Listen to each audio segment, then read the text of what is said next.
Well, I found it a great privilege to be in the last three, and I didn't dare imagine that I would be up here. And I must say that the two colleagues who were standing next to me a moment ago have been great examples of tremendous science in this state. So it is a real privilege.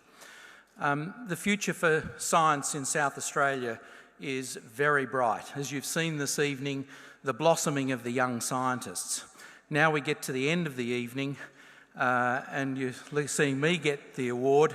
You're probably wondering whether this is the wilting of an old scientist, actually. But it is a real privilege to receive the label of scientist. And the reason for that is the one that Minister Portalese said earlier this evening, that science is one of the ways in which we improve our society. And not just our society, but other societies where people are less privileged than us and less empowered than us to achieve what it is that they need to achieve. So I see science as having a major place in the improvement in society. And to achieve that, it's really a problem-based exercise, and one that has 4 simple steps. The first step is to identify the problem that really needs solution, because that means relevance. The second is to construct the solution.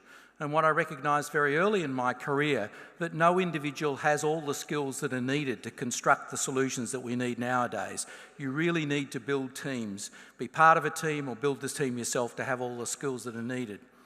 The third thing, in which is what science is very much about, is the objective testing of whether your idea really does work. It's a crucial step. You run the risk, of course, of finding that your idea doesn't work at all. So scientists have to be persistent and dogged and stick with the task.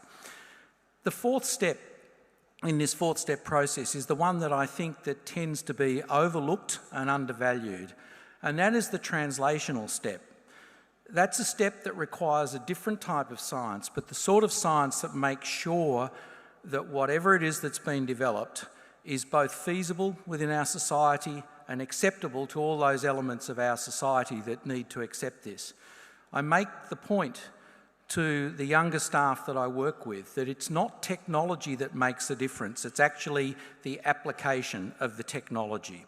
So you cannot divorce people and behaviour from fancy science technology.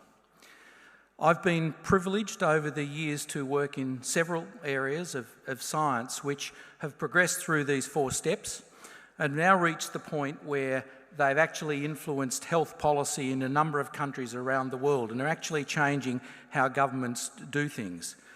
It's been a great privilege and it's been really exciting to be part of that 4-step process and seeing science being translated into action. And I trust that the young scientists that are here this evening will get to share some of the excitement and fun that actually brings. So that leaves me really to just acknowledge several people. The first are my mentors, all of whom are old, so none of them are here tonight. The second is the Flinders campus, and by the Flinders campus I mean the university and the hospitals in the Southern Adelaide network, because I went there to try and achieve the scientific goals that I set myself because I felt that was the right environment, and that has absolutely turned out to be the environment. But the important thing has been wonderful people to work with there who have really all worked together to make sure that we've now developed a wonderful infrastructure for South Australia, namely the Flinders Centre for Innovation in Cancer, because it's that type of multidisciplinary centre that really brings about the best innovations when you're talking about solving community problems. The next person to thank is my wonderful wife Joan, who's sitting down there. And what I would really thank her from is a wonderful home situation, because when you get home at the end of a day after chaos, argument, egos, disorganisation, to get home to a quiet, beautifully organised, loving home is truly a great thing. And finally, and it comes back to this idea of multidisciplinary teams, we have only got where we have with all of this work because of the wonderful people that have formed parts of the teams that have worked with me to set up the solutions to some of these problems and then go ahead and do the research. And so I wanted to say thanks to the team, many of whom are here tonight, for the tremendous contribution they would make. And I hope that they understand that this award is really as much for them as it is for me. Thank you.